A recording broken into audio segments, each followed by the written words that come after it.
Metroid Dread is the long-awaited sequel to Metroid Fusion, which was released almost 20 years ago. It was developed by Mercury Steam, published by Nintendo, and was released on the Nintendo Switch on October 8, 2021. Some series veterans were still involved with this project, such as Yoshio Sakamoto, who was the director for most of the games in the series, as well as composer Kinji Yamamoto, who composed music for the majority of the Metroid series. I've been a fan of the series since I was a little kid, and I first played Metroid 2 on a friend's Game Boy. The very next Christmas, I asked for Super Metroid after seeing it in a Sears catalog. My brother and I spent many hours trying to discover all the game's secrets, and we did the same with many other Metroid titles. So to see a new game in the series after such a long hiatus had me very excited.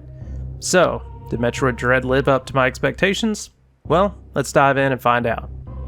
Following the events of Metroid Fusion, the Galactic Federation wants Samus to visit a planet called ZDR, where the X-Parasites have supposedly been sighted.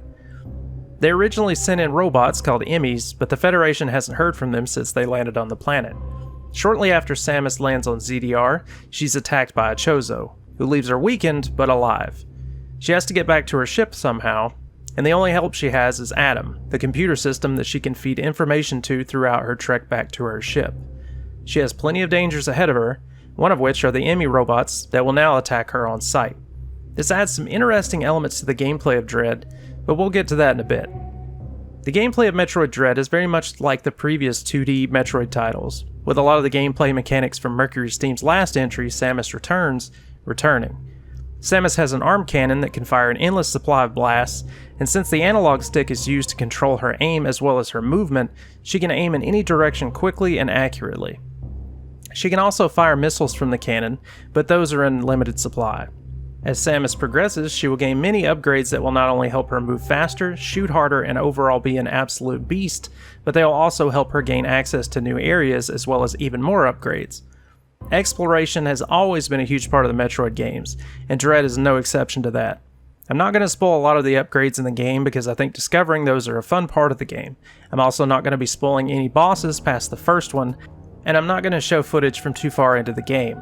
I know some of you might not like that, but I don't want to ruin surprises for anyone who wants to play this. Overall, I will just say that controlling Samus is both fun and a breeze.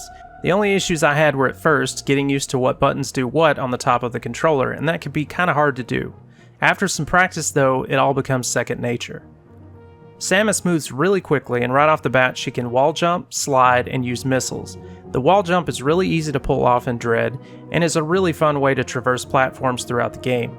Her slide also comes in handy through pretty much the entire game, especially sections where speed is essential. Which brings me back around to the Emmy robots. Encountering them is an interesting and sometimes frustrating aspect of the game. There are certain sections that the robots will be scouting, and they can hear Samus if she makes too much noise. If she enters their line of sight, they will start chasing her. She has to try to get away and exit the area as quickly as possible without getting caught by them. And trust me, you don't want to be caught. What happens if I get caught? Ooh, don't get caught. Don't get caught.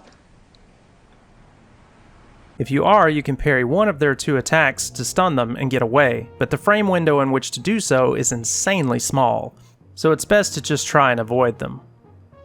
This can be frustrating towards the end of the game because some of the last encounters against these robots just seem like trial and error because they can hear you even if you take a single step, and they never even seem to leave the area that you're currently in.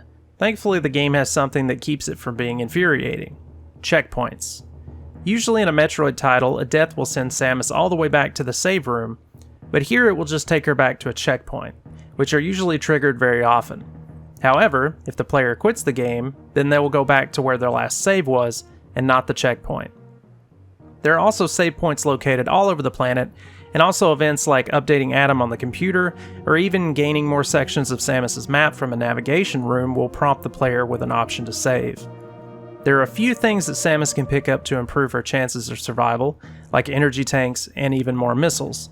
This gives her more health and missiles overall. When enemies are destroyed, they drop power-ups in the form of energy and missiles, and it's always a good idea to keep Samus's health and ammo topped off. The areas in Metroid Dread start off feeling a little bit samey, but later on they really start to be more unique.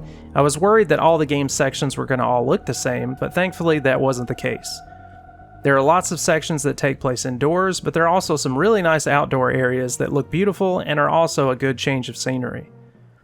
The enemies in the game come in all shapes and sizes. Some fly, some rush Samus down with extremely quick melee attacks, while others slide across walls and fire projectiles or even tentacles. Some are robots that shoot lasers and others shoot flames. There are a really nice variety to the different baddies that the player will see throughout the game. Most of the enemies have an attack that can be countered with Samus's melee attack, and with proper timing, they will be stunned. This will allow her to kill them pretty much instantly. This also nets the player more energy and missiles as a reward. Plus, it just feels great to do. It's also very important to learn how to parry because of the next thing I'm going to mention, the bosses. Most of the bosses in Dread will have attacks that can be parried, and the player will have to be on the lookout for this, or they'll take huge amounts of damage. The bosses in Dread are really fair in their difficulty, but they're at the same time quite punishing. Making a mistake can result in a loss of the majority of Samus's health. How fast Samus can be killed during these battles might leave some players with a look of shock on their faces, but after a bit of practice they can figure out how to take down the bosses easily. Even though the bosses are usually tough, the accomplishment felt from taking one down is incredibly satisfying. The final boss in the game will test all the players' skills, so what I recommend to anyone picking this game up is to learn how to use all of the abilities that the game gives you by practicing them often. The game is tough, but as I mentioned before, fair. The graphics actually look really good in Metroid Dread. They aren't at all mind-blowing for today's standards, but they really do look nice on the Switch, and the game runs at 60 FPS for the majority of the game.